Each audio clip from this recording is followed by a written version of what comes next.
Thanks for listening to the Pop Culture Cosmos and the PCC Multiverse. Check out more great podcasts today on one of these awesome affiliate networks. You're listening to a Weeby Geeks Network podcast. You're listening to the ESO Network, your station for all things geek. The Tangibound Network. Check it out. TangiboundNetwork.com. Listen to this show, the latest episode, every time. A proud member of the Gonna Geek Network.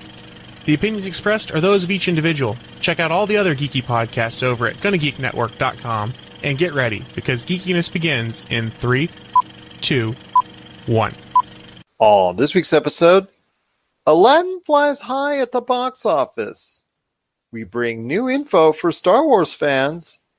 And what can Xbox do to excite gamers at E3 2019? All this and more as we once again delve into the pop culture cosmos. Welcome to the Pop Culture Cosmos. And we're back with another episode of the Pop Culture Cosmos. My name is Gerald Glasser from Pop Culture Cosmos and Game Source. We truly appreciate everyone out there listening to all of our great programs. But it wouldn't be a Pop Culture Cosmos without my good friend. He is our T1000 from Humanica Media. You got to check out Humanica Media today on humanicamedia.com, Humanica Media on Facebook, YouTube, Instagram, and so much more. It is my good friend. Ready to go ahead and terminate you. It is Josh Peterson. What's up, man? You know, your voice got distorted right there, and it sounded like you said you want to terminate me, and I'm just thinking about thermoses. I don't know why. Terminated. You're terminated. Well, it was an interesting weekend so far. A lot of great things going on. I do want to mention here in Vegas, because I'm here in Vegas. Obviously, the big news emanating from Vegas was the startup of All Elite Wrestling, the next great big thing coming to the world of professional wrestling. They had their inaugural pay-per-view, because you can't count what they did last year. So this was their inaugural pay-per-view as a company. It was Double or Nothing at the MGM Grand Garden Arena. Great show. A lot of great performances that were there. A lot of great wrestling action. A lot of people were interested. Social media was very high. A lot of interest into it. Whether or not that's going to translate into future success as a company, we'll have to wait and see. They do have a nice future going forward with a lot of big events coming up here in 2019 and beyond. And, of course, a nice cable contract with TNT. So I'm hopefully going to get on some guests here in the near future that will go ahead and analyze with me the future success of the company.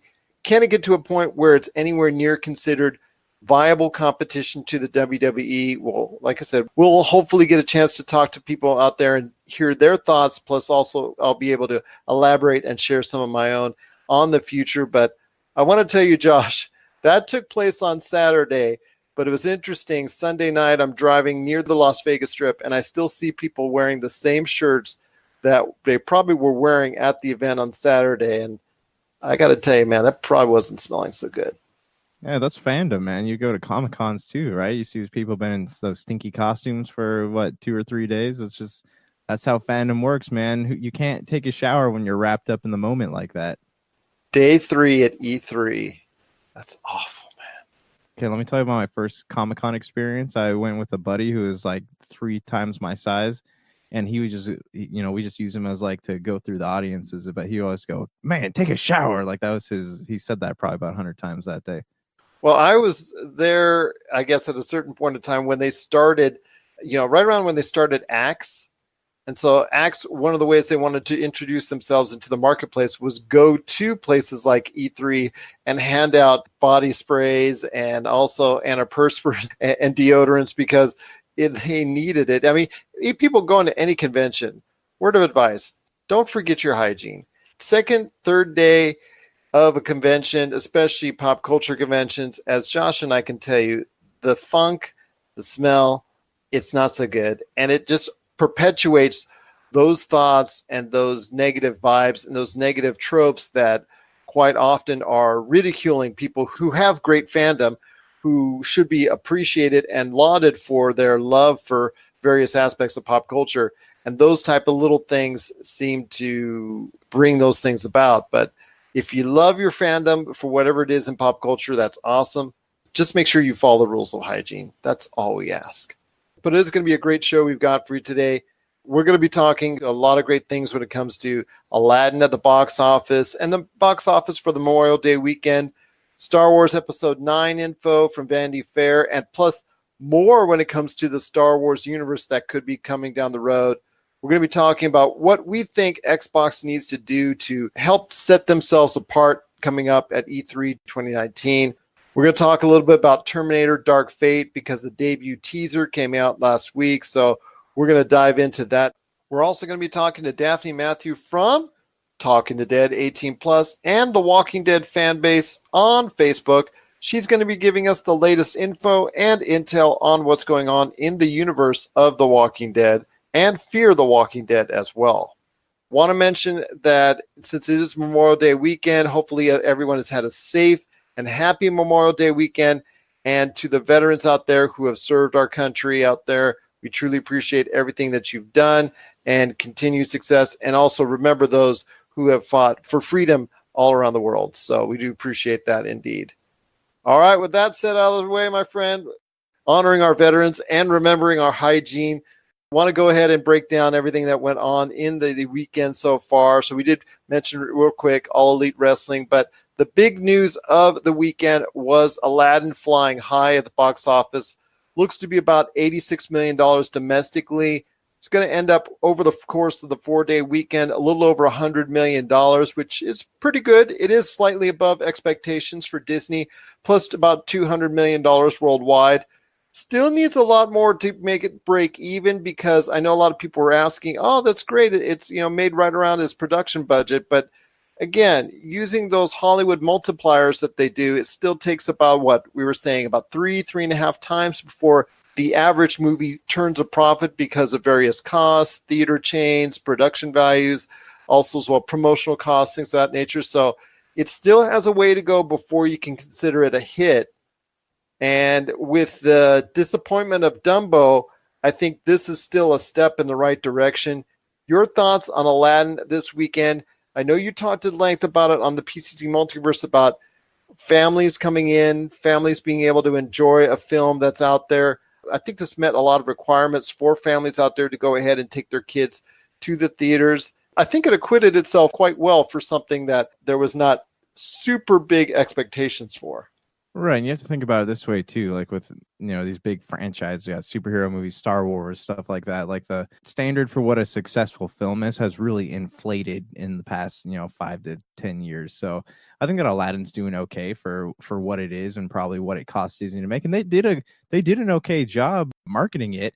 And it is Memorial Day weekend, so I'm sure there's going to be people going out to see the movie tomorrow. And in my point of view, it's doing well. It's something I want to see. I've heard good things about it, and it sounds like it's just a good movie. It's fun for people are having a good time going out and watching it, and it's just a good thing if you want to take your kids to go see it. And I don't know like what about it's going to drive people to the theaters or if it's going to be something they're going to watch on Netflix. Because again, you look at where would you rather watch a movie, at home or in theaters and that whole thing. But I think Aladdin's doing pretty well, and I do kind of want to go see it. Maybe I'll stop by the theater and check it out next week. But again, we have Godzilla King of Monsters coming out next week, so Aladdin could maybe stand on its own against a movie like that, because I don't remember how well the Garrett Hedlund Godzilla movie did back in the day, but I don't see it being really a juggernaut in terms of box office numbers, which could mean that Aladdin could fare pretty well, a couple of weekends in a row at least.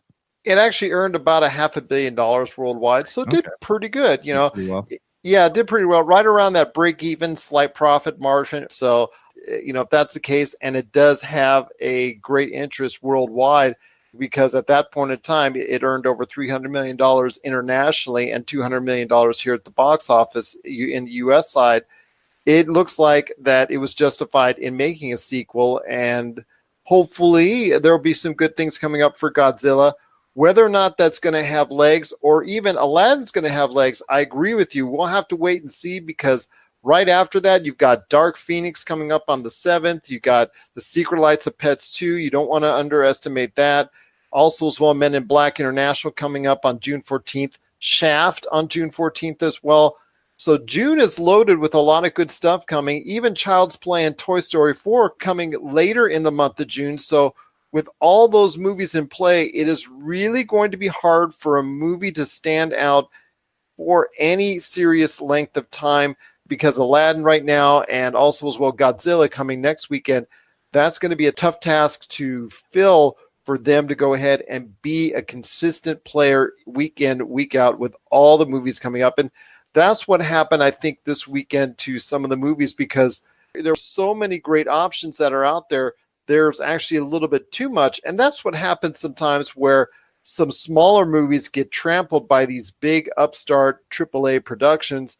When you have Aladdin promoted by Disney, John Wick 3, which is one of the big surprises so far, I think, of 2019, when you consider how well and above beyond expectations it's doing, because that just went over $100 million domestically at the box office.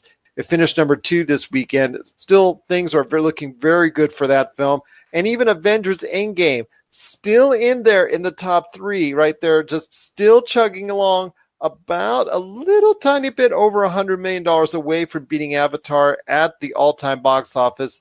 It is still right in that I'm not sure if it's going to make it, I'm not sure it won't type of deal. So it's still in play, the number 1 slot all time for the box office. So that's still something we can watch. Even Detective Pikachu is still earning some real good money out there.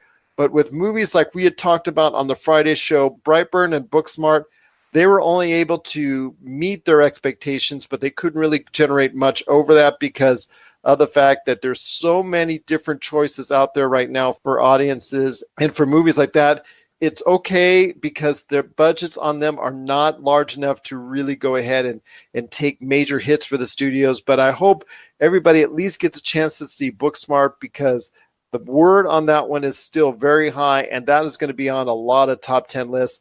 Brightburn, that might get swallowed up by some other horror movies that are coming out, like Child's Play and Ma. Both are coming out in the month of June, so those probably will go ahead and take that chunk of the horror movie slice away from Brightburn. So that probably will be something that unfortunately will get forgotten about in a very short period of time. But hopefully Booksmart will have those type of legs in the future that people will go ahead and remember it, or maybe it'll become that cult hit that you always talk about, that it reaches an audience finally when it gets to video on demand, Hulu, Netflix, what have you. So I'm hoping for that for Booksmart, because it seems like it's going to be a really good film that might resonate with the right audience. But right now it is Aladdin. It did perform above expectations, and things are looking pretty good as far as that move for being a live action film.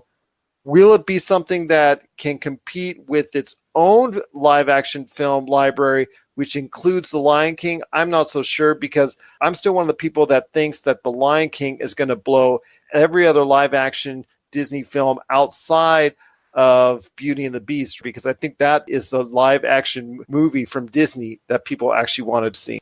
Yeah, and it's also got a lot of star power behind it. And, I would consider Aladdin a classic Disney movie, but Lion King is something that, it still resonates with people today. You still see they're still doing live musicals of it. It's still got a big part in it, like Disneyland parades and stuff like that. So the Lion King just has a bigger presence among fans, and it's got you look at the cast and you look at what kind of power it's got behind it, and that says a lot about it. Also, it's directed by Jon Favreau, so it's got power behind it. It's got power to reach a lot of people, to do a lot of things. It's being marketed really well, and I don't doubt that it's going to do better than Aladdin or really any of the other ones.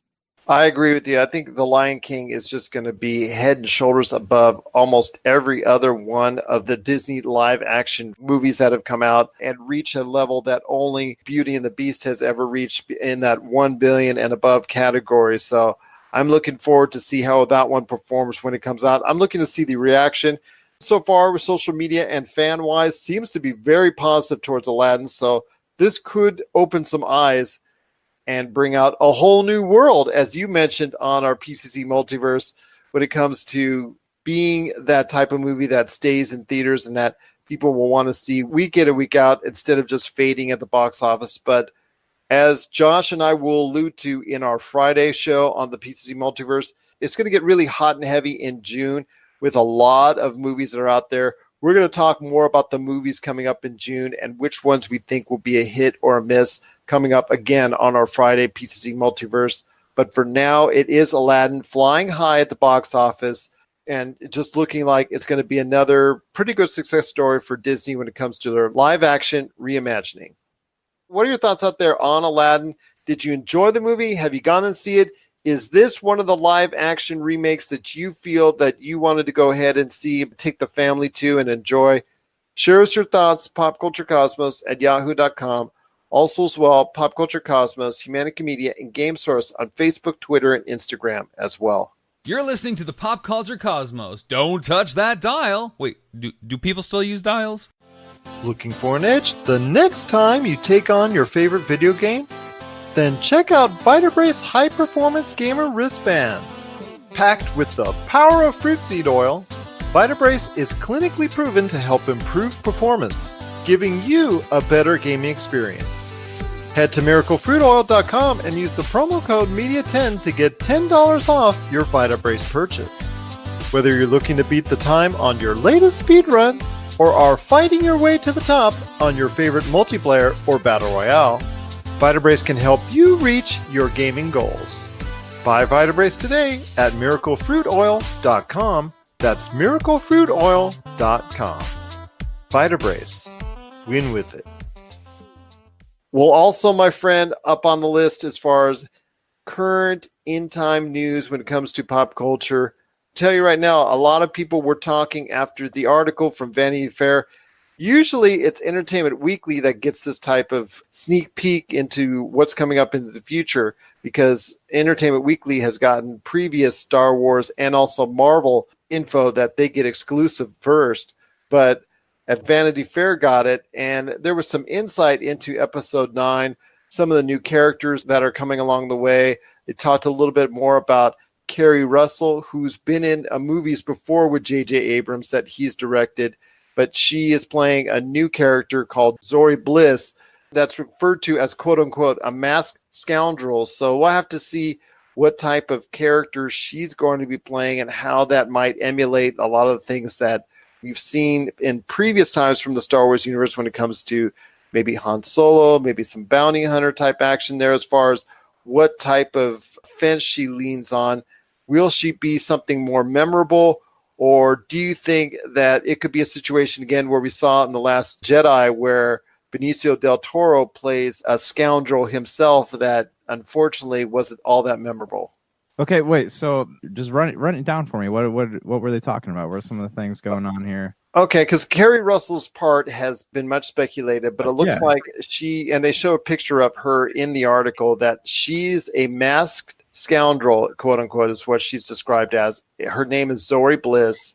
Richard E. Grant is going to be playing the Allegiant General Pride, who's going to be a confidant and also a part of the First Order, along with General Hux and obviously Kylo Ren as well. And then we have a new character that I believe we see with Finn. Her name is Janna, played by Naomi Ackie, that I think a lot of people are speculating is going to be the daughter of Lando Calrissian. So a lot of people are speculating that she might be playing that role. We've seen pictures of that from the latest Vanity Fair article. What I wanted to talk to you was specifically about Kerry Russell's character, Zori Bliss, because we've seen success stories and not so success stories when it comes to characters that are relating to that underworld, that underbelly, that almost Mandalorian type of environment that we've seen so far in the underworld and the underbelly of the Star Wars universe. We've seen the positives. Han Solo comes to mind when it comes to that type of scoundrel, but we've also seen some not so successful characterizations, especially when it comes to The Last Jedi, because a lot of people were really negative on Benicio del Toro's portrayal when it comes to his character that was the scoundrel, either which way. Just what didn't come off very well when it comes to The Last Jedi. So your thoughts on what a scoundrel in today's Star Wars Episode 9 environment has to do to come across as either good or bad or morally gray or whatever, has to do to become someone effective that's going to be someone memorable in the latest Star Wars coming up in Episode 9. Well, when you say scoundrel, you know, especially relating to like Kerry Russell, I immediately think about what's in Return of the Jedi. Remember when Princess Leia comes in, she has the mask on, she threatens to blow things up.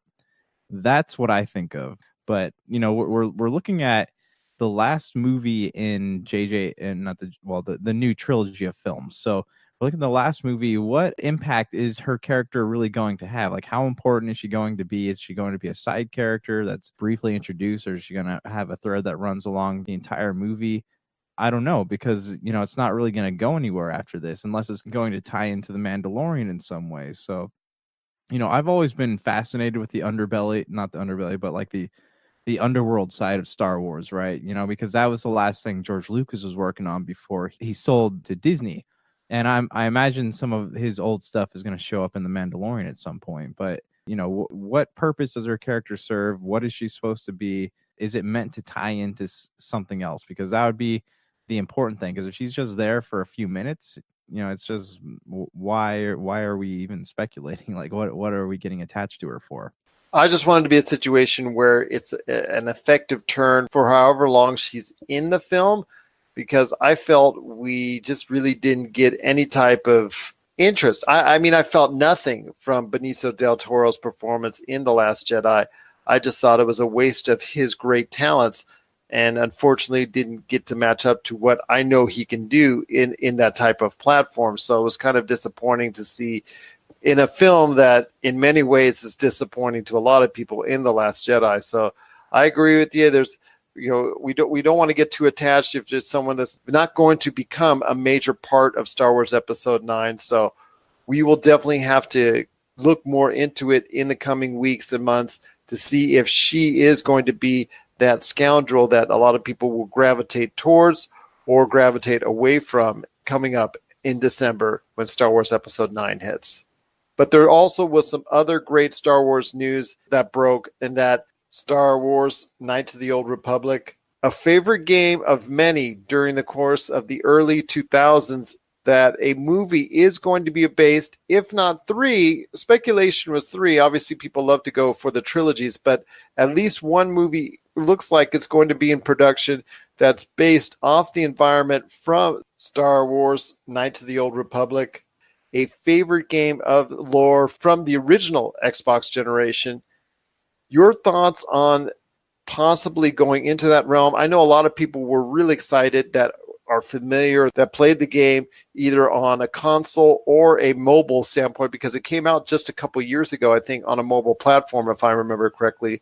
So your thoughts on a possible Star Wars film or films based off the Star Wars Knights of the Old Republic game series, and what that could do to invigorate the Star Wars franchise? Well, it's a different side of the Star Wars universe that people haven't seen, beyond those 6-minute trailers that were put out with the Old Republic, the PC game. So, for those of you who don't know, Knights of the Old Republic it's a BioWare game that was released in, I want to say 2003, if I remember correctly. LucasArts and BioWare made it, and it's basically about a time when there were hundreds of Jedi roaming around the galaxy. That they were the peacekeepers, and they had the Sith were out there, but they were kind of a dark force that didn't really have a face or anything, kind of like the shadow organization. And it takes place during the Mandalorian Wars. So you have a couple of Jedi go off, they break the Jedi code, and they end up fighting in the Mandalorian Wars, and that leads to one of them going to the dark side, yada yada.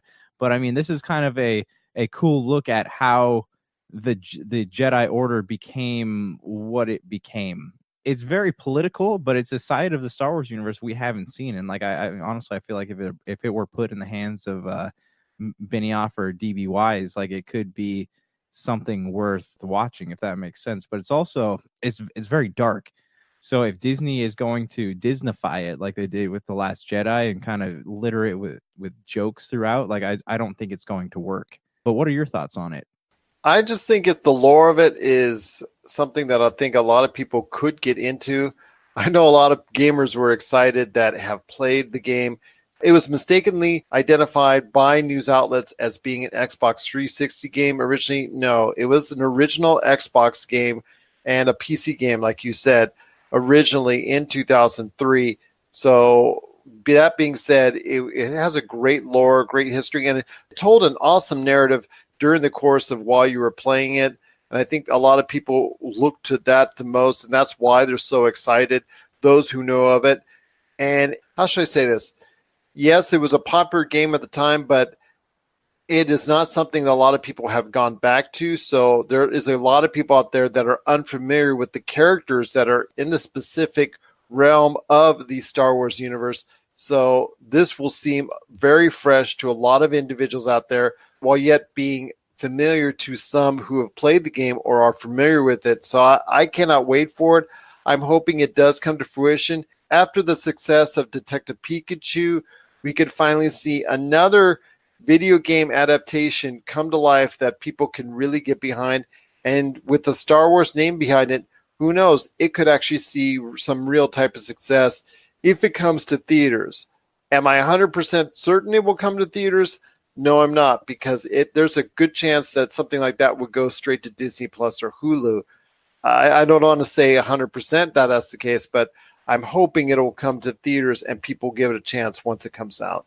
Yeah, I hope so. I mean, again, it depends on how it's made. It's a dark game because it's a dark period in the history of the Star Wars timeline. So if they're going to brighten it up and do, make it into, we're going to have a joke every 5 seconds, I think it's going to rub people the wrong way. So it all depends on how it's made and if the people in charge of it are given free reign to kind of make it into the story that it's meant to be, rather than a story meant to sell t-shirts and action figures to elementary school kids.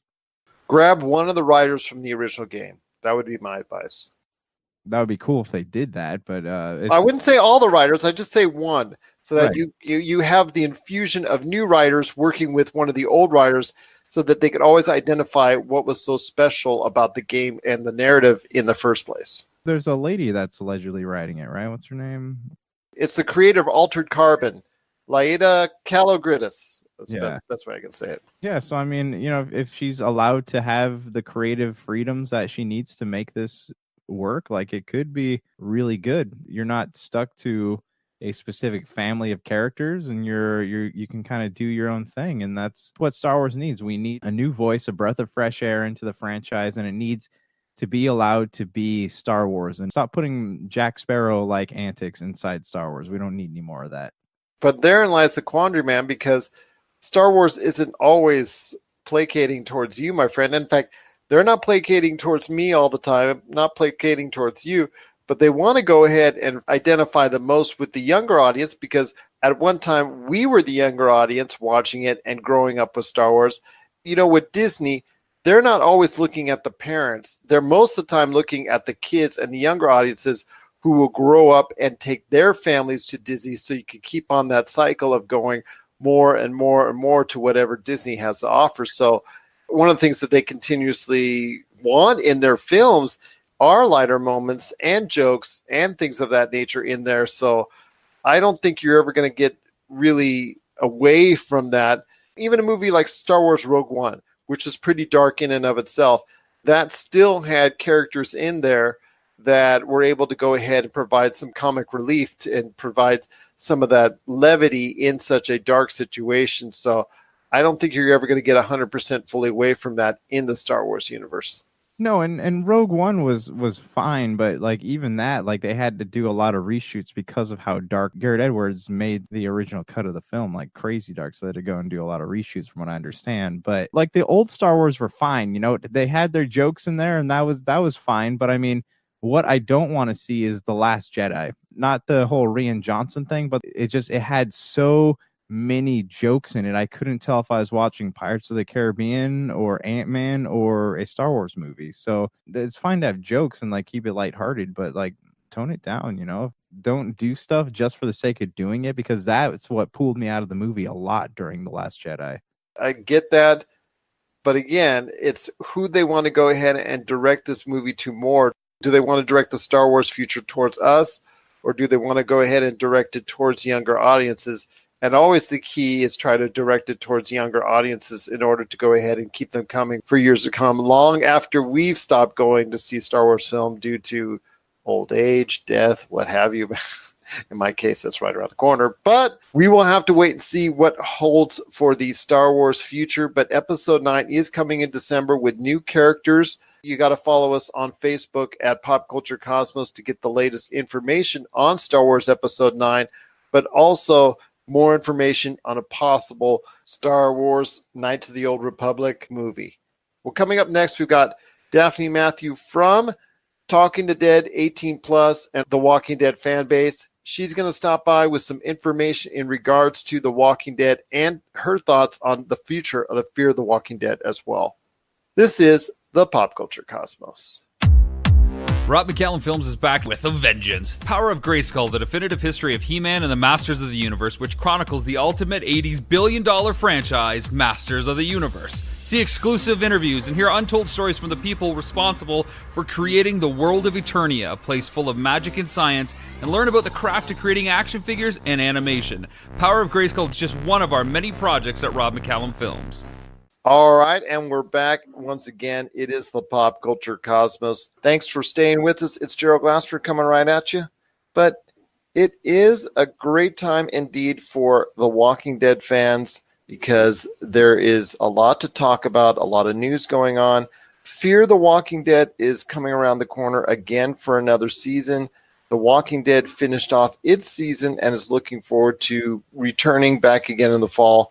But for all the latest news and information, if you want to keep up to date year-round on what's going on with everything at The Walking Dead, you got to go to two places that I know of, and the two best places indeed are The Walking Dead fan base and Talking the Dead 18 Plus. And you know who I've got here right here. She is the head of both those groups. It's my good friend, Daphine Matthew. And Daphne, it's just great to have you back on.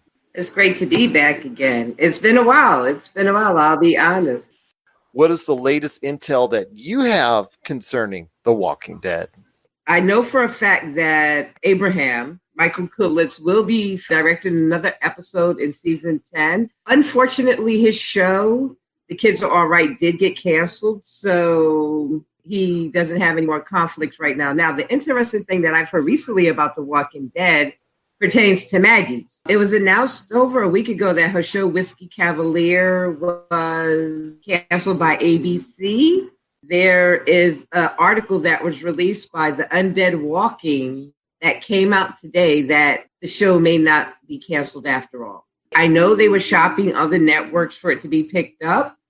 And speaking of Maggie, I know a lot of people are happy that she is returning to the show. And the assumption a lot of people have is that she's coming back full time. It was never planned for Lauren Cohan to come back to The Walking Dead full time. So we'll see what goes on with that.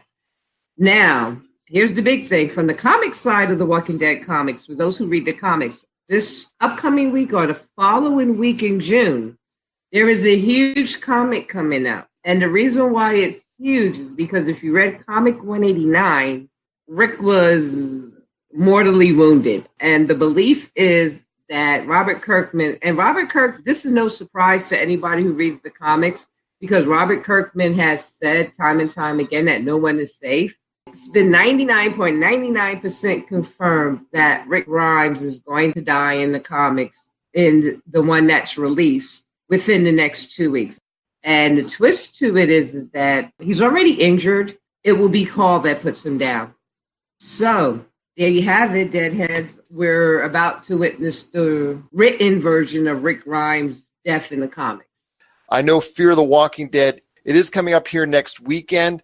And I know you've hinted, and as far as a major death that could possibly be on the way. And if that's the case, I know for fans of Fear the Walking Dead, including myself, who have appreciated this individual's fine work, if this happens, I'm just going to tell you right now, that's a big turnoff to me. And that will be a big turnoff to a lot of other fans as well.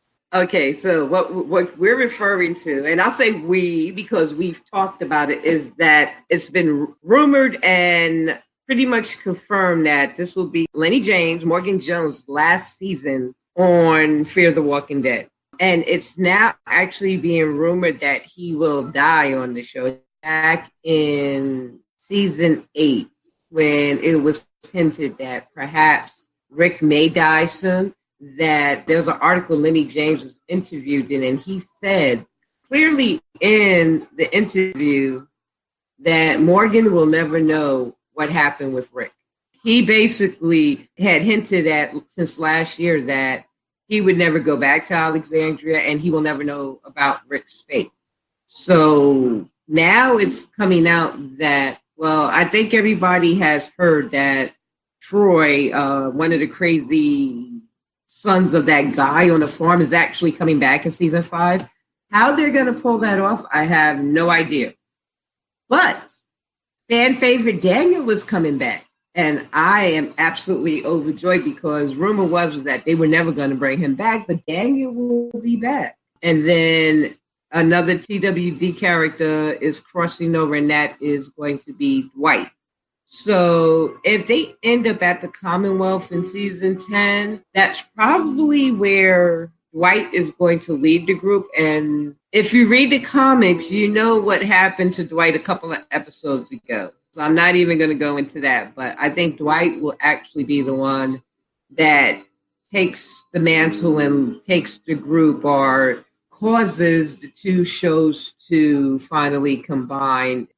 We'll see it at the end of season 10, but definitely 11, because I have a strong fear that the show will be ending with season 12, and I stand by it. And I'm not saying The Walking Dead universe itself is going to end in 2 years. I'll say the flagship show will. They have already plans for a spinoff with Judith. They have a spinoff in place with them looking at the zombie apocalypse from the standpoint of another community, either another country or another part of the United States, where it will be a woman's perspective of the zombie apocalypse, as opposed to all the Fear the Walking Dead and The Walking Dead, where the main characters are always male. They're doing it from a woman's point of view. There you have it, Jerry. There I have it indeed. Once again, it is Daphine Matthew from Talking the Dead 18 Plus and also the Walking Dead fan base. You got to catch her awesome groups today on Facebook. You join up and you're going to be mixing it up with thousands and thousands of awesome The Walking Dead fans out there. Once again, it is Talking the Dead 18 Plus and also the Walking Dead fan base on Facebook. Daphne, you've been such a great resource of information on The Walking Dead. I know we've had a little bit of issues today trying to connect, but I'll tell you what, hopefully when we can get a little bit better off, you can come back again on the show to update us on what's going on with everything that you like in pop culture and also everything up on The Walking Dead as well. Well, there's two things that are coming to mind we can talk about. Dark Phoenix. You know that movie's coming out. That's the spinoff of Jean Grey's story. That's definitely coming out next week. And then we could always talk about Fear the Walking Dead. I mean, I am not a huge fan of the show because I felt that what they had built with the show from season 1, they kind of like went so far off base. And I'm sure a lot of people feel the same way, that they haven't actually recaptured what they presented in the beginning. But we could talk about the first episode and see, you know, what the reaction is, how people feel about, you know, what's going on with Fear. If you check out either one of the groups that Jerry has mentioned, every Sunday when we have Fear the Walking Dead, we have live discussions where people can come in and they can talk about the show, and we have a whole lot of fun. We also do it throughout the entire season of The Walking Dead. So everybody's welcome to come into the chats and say hello and talk about the show. And for you comic fans, one of our members, and you know her, Jerry, Karen, actually does the comics every Wednesday. So if you're around, you can come in, join the group, sit back, relax, and have some fun with us, because we're always doing something crazy up in those groups. And fun, too. I mean, we're not totally insane people. We have a lot of fun. We have trivia. I give away great prizes. I do. I give away some awesome stuff. I'm going to be bold, and I'm going to predict this is the last season of Fear. I think you're right on that. I think the time has come to end Fear the Walking Dead as well. All right, Daphne, it's always great talking to you. I will be talking to you here in a couple of weeks. Looking forward to it. Sure. Once again, it is Daphine Matthew from Talking the Dead 18 Plus and the Walking Dead fan base. You got to catch her great locations today on Facebook, the awesome groups that she's a part of. And I tell you what, if you are a Walking Dead fan, before Fear the Walking Dead says bye-bye and before The Walking Dead says bye-bye. Join them today and be a part of all the fun. Daphne, it's been great talking to you, and thank you so much for being part of the Pop Culture Cosmos. Always a pleasure. Have a good night. Enjoy Memorial Day. You're listening to the Pop Culture Cosmos. And we're back with the Pop Culture Cosmos. Thanks for staying with us. We are doing just awesome here because E3 2019 is around the corner, and there's a lot of good things to talk about when it comes to E3 2019. And our preview continues for E3 2019 with a look at Xbox. Microsoft has got a lot, hopefully, coming along the way, but the thing is they haven't really told us a whole lot except for what they showed last year, and then also little bits and pieces of what's coming up in the near future for the next Xbox. My question for you, my friend, is what does Xbox need to do to stand out amongst all the rest when it comes to E3 2019? We've seen, like I said, little brief glimpses of what's to come for the Xbox. Are we going to get more on that? Are we going to get details, pricing, a name, or anything like that? Are we also going to get some type of more specs on it? But also, what can they do to keep folks interested in the Xbox One and its future going forward as well? Well, they need to finish out this cycle of gaming consoles strong, because if you look at it, Sony's already announced that their big games that they've already have announced are hitting the PS4, right? You have Death Stranding, Last of Us Part 2, Ghost of Tsushima. These are all set to be released on the PlayStation 4. So what Xbox needs to do is, throw some new. I know they have a lot of the companies that they announced that they absorbed into the fold last year. They announced that they are working on next gen stuff. So that's fine. That's cool. And I do want to see something about that. Maybe hear about some specs or actually see the new gen stuff in motion. But I'm really doubting that we'll see that.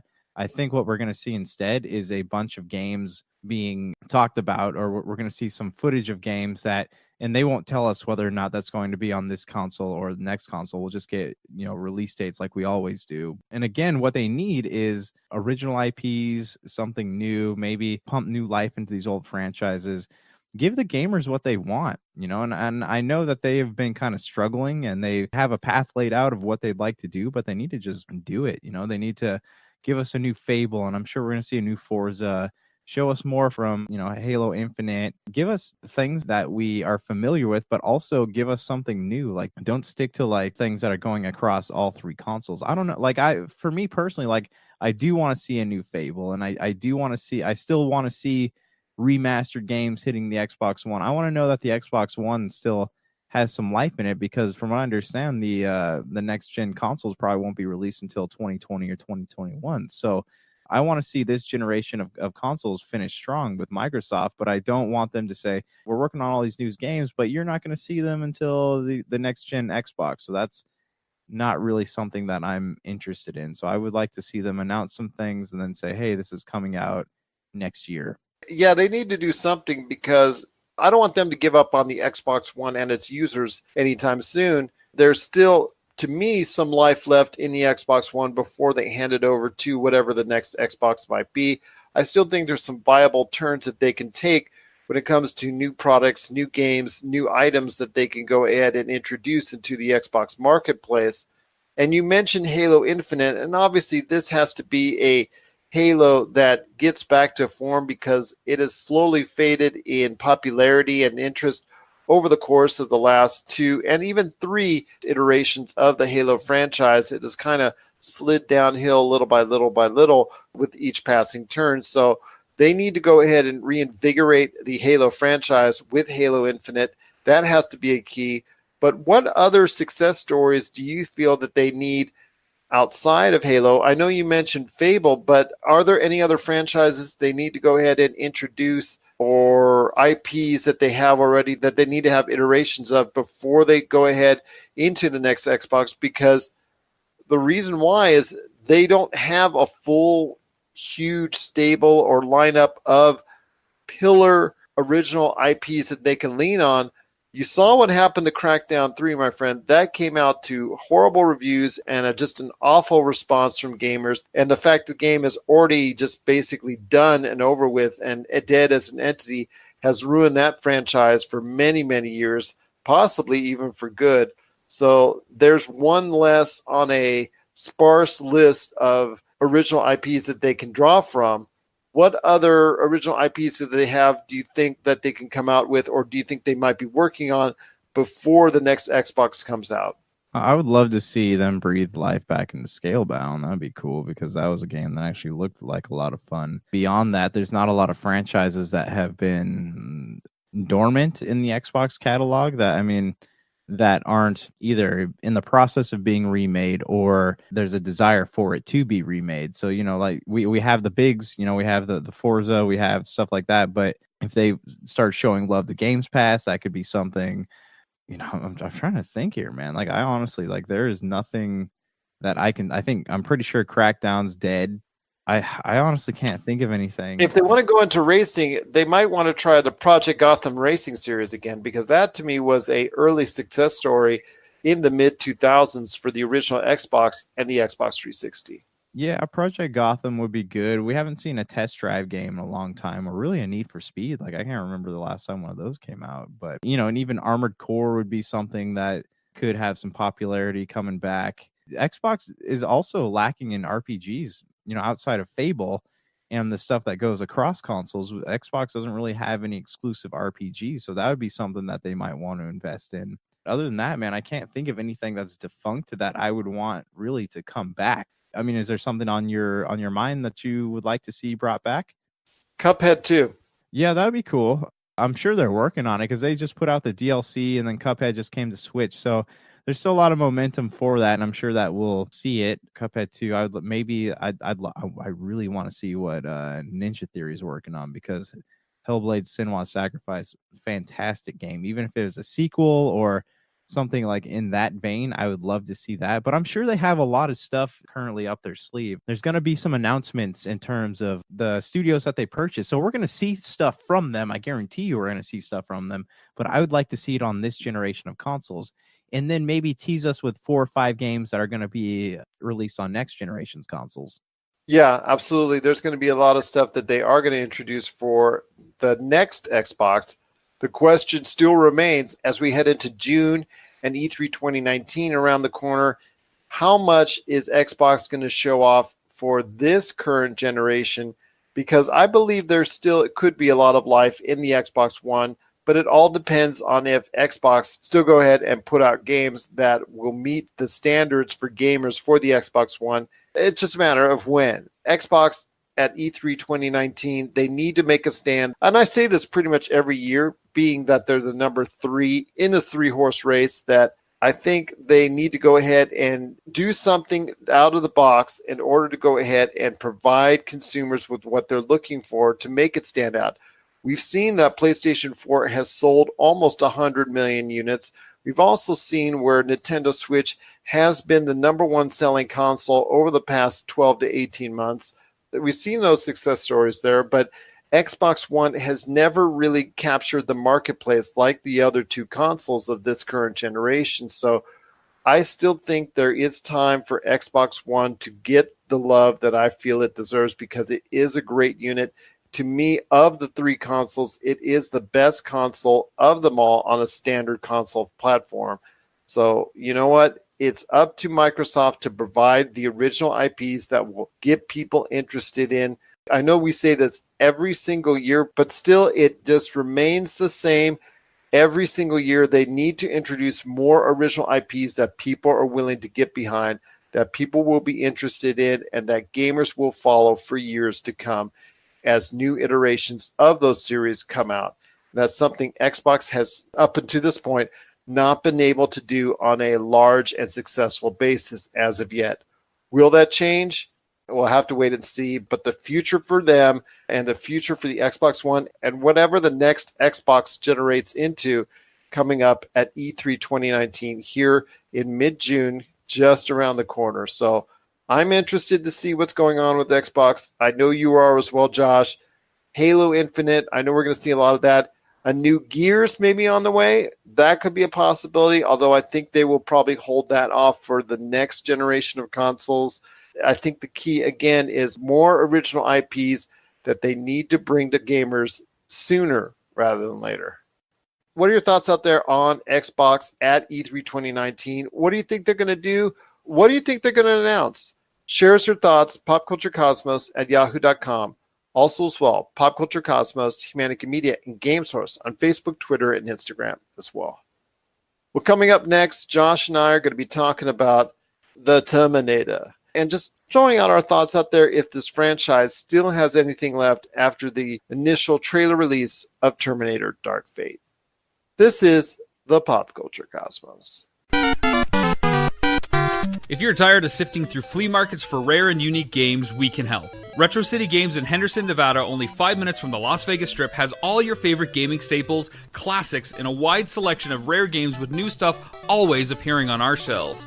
Come in and chat with Nicole or Doug about your love of games and watch as they help you complete your collection or find your childhood favorite. And don't forget, Retro City Games loves trade-ins. So if you have any Nintendo, Super Nintendo, Sega, Xbox, PlayStation, or even PC games, come in and visit Retro City Games today. Welcome to the new metropolis of gaming, Retro City Games. And we're back to close out the show. This is the Pop Culture Cosmos. If you need a listing of where we're at because we're being played on radio stations all around the world, check out our listings today on Pop Culture Cosmos on Facebook. Plus, you can also check out a listing of our over 30 different podcast options. You'll see many of those options as well.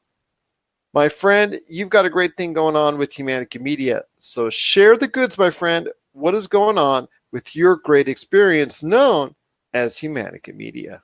Just a new Topicocalypse went up. We're sitting there at Retro City Games talking about games and other things. So you can check that out now. And there'll probably be a new one up tomorrow, but just keep following the Facebook pages and you'll find out. Want to go ahead and thank again Daphine Matthew from the Walking Dead fan base and Talking the Dead 18 Plus for stopping by with the latest intel from the world of the Walking Dead. Well, my friend, before we head on out, we got to ask you, did you check out the trailer that dropped last week for Terminator Dark Fate? Yeah, I did. And I got to say, I'm not really in the slightest bit interested. The whole trailer was one long fight scene, and it didn't really go into any detail enough to really make you curious about it. It looked like it was basically just a repeat of that driving scene in Terminator 2, you know, when they're fighting on the trucks and stuff. So it kind of feels like they're trying to go back and recreate something that shouldn't be recreated because it's perfect the first time it was made. So I don't know, man. Like I don't really want to see it. Don't really care if there's more trailers that come out and there's enough stuff in them to entice me, maybe. But where do you stand on it? Well, this is supposed to be in line after what happens in T2. So you have to go ahead and retcon or erase, and I'm erasing now, all those Terminator movies, most of them which are horrible, that has taken place over the past, 20, 25 years or so since T2. So we're supposed to erase all those movies, put those out of our mind. They never happened.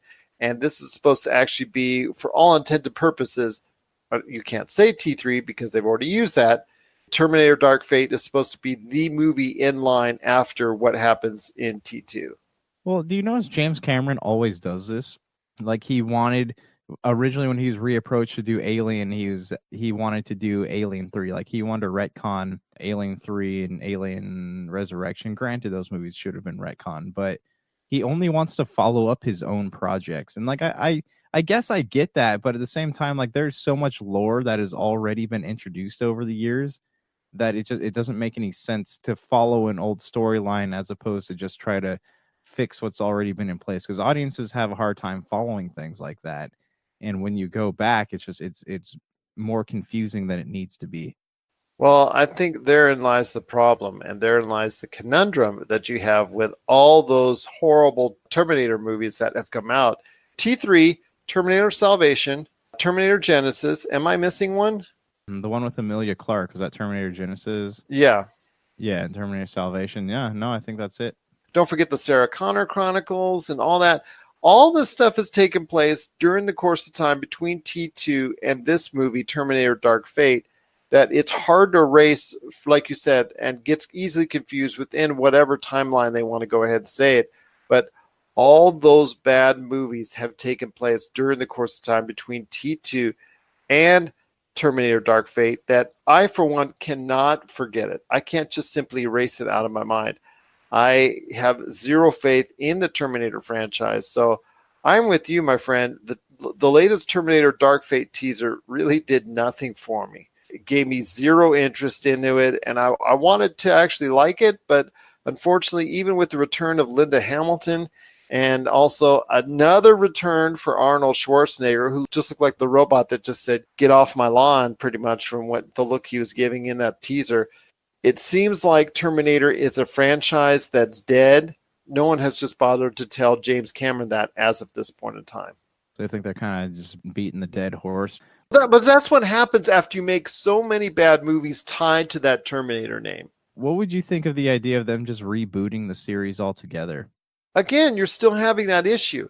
You would need to go ahead and put this on ice for about 10, 15 years before you go ahead and get a fresh perspective of the Terminator franchise, because right now it has such a bad name after, like I said before, so many bad movies from the time of T2. T2 is awesome. Terminator was really good. They're both very well thought of in movie lore. But after that, all the stuff that's been done since then in this Terminator universe has not found an audience. Maybe you could say Terminator Salvation at the minimum, but that basically was a generic break even at best type of deal with Sam Worthington and Christian Bale. Even that is not very greatly thought of. I personally didn't think it was all that great when I saw it, and I know a lot of other people said as well. So the other Terminator movies are even worse than that. So at this point in time, you would need to take a long break. And we've talked about this before when it comes to Aliens, when it comes to the Predator series. All these movies need to just take a break, 10 to 15 years. Then you could go ahead and retcon it. Then you can go ahead and refresh it. And it will seem like it is fresh to a new audience. Yeah, I mean, we're still trying to ride the nostalgia train, I guess, but there's no original ideas anymore. Does Predator need to end? Probably. Does Alien need to end? Probably. Does Terminator need to end? Yeah, but again, give us and I know we've discussed this before, but for these old franchises, give us an ending. Give us an ending that we can walk out and be like, okay, well, that was an ending at least. It doesn't necessarily have to be good, but just something that ends, and that way, if people want to reapproach these things 10 years from now and maybe reboot them, put something, a new take on it from a different storyteller, that's fine, but end them. Just bring them to an end. Don't leave anything open for more sequels. Just end it and let somebody else handle it. Did you see what I was doing there? I was giving like the thumbs up from T2. I got to go back and watch that. It's been so long. Arnold Schwarzenegger's in the vat there. He's being melting, but his last thing was, I guess not. All right. Anyways, wait a second. Didn't his robot die in T2? I think he did, but then he was somehow back in T3. But then again, if you're taking away T3, Genesis, and Salvation, and that's being retconned, and this is next in the line, there shouldn't be an Arnold Schwarzenegger in this film. Yeah, but they're not going to not have him in there because he's one of the producers on the film. So, of course, he's going to be in there in some capacity. If I watch it, I'm going to have to say to myself, okay, how are they going to get out of that little writing conundrum that you always talk about as a writer, Josh, and that, you've already put yourself in a pickle. How are you going to get yourself out of that when it comes to what happened in T2 when you're claiming out there this is the successor to T2 and you're writing off all of what happened in those other 3 movies that came out since then? So right now it's Terminator Dark Fate. You want to take a look at it. The trailer did drop last week, and whether you like it or not, another Terminator will be back. What are your thoughts out there on Terminator Dark Fate? Did you like it? Are you interested in going back again to the theaters to check out another Terminator? And are you cool with the retconning of the last 3 films in the Terminator series to have it be the successor to T2, the great movie from the 1990s? Share us your thoughts, popculturecosmos@yahoo.com. Also as well, Pop Culture Cosmos, Humanica Media, and Game Source on Facebook, Twitter, and Instagram as well. Well, my friend, it's been another great episode.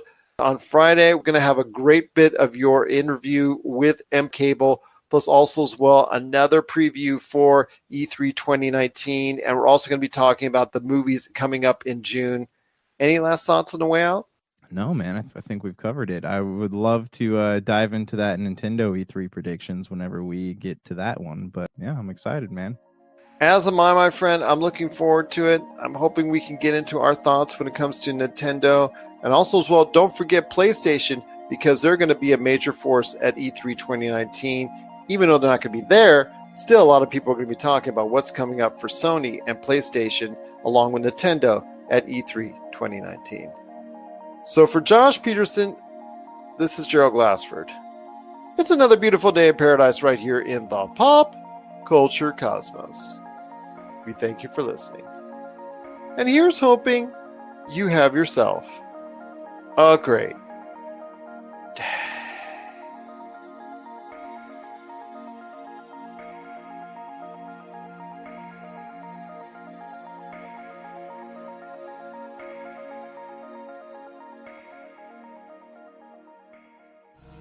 Okay, let's talk about the Flopcast. Where every week we drink a lot of coffee and we talk about comic books, Movies, conventions, music, Saturday morning cartoons. Oh, don't forget the coffee. Lots of weird, obscure pop culture stuff from the 70s and 80s. And chickens. Yeah, chickens. This will be the stupidest half hour of your week. We guarantee it. You can find us on the ESO Network and Flopcast.net.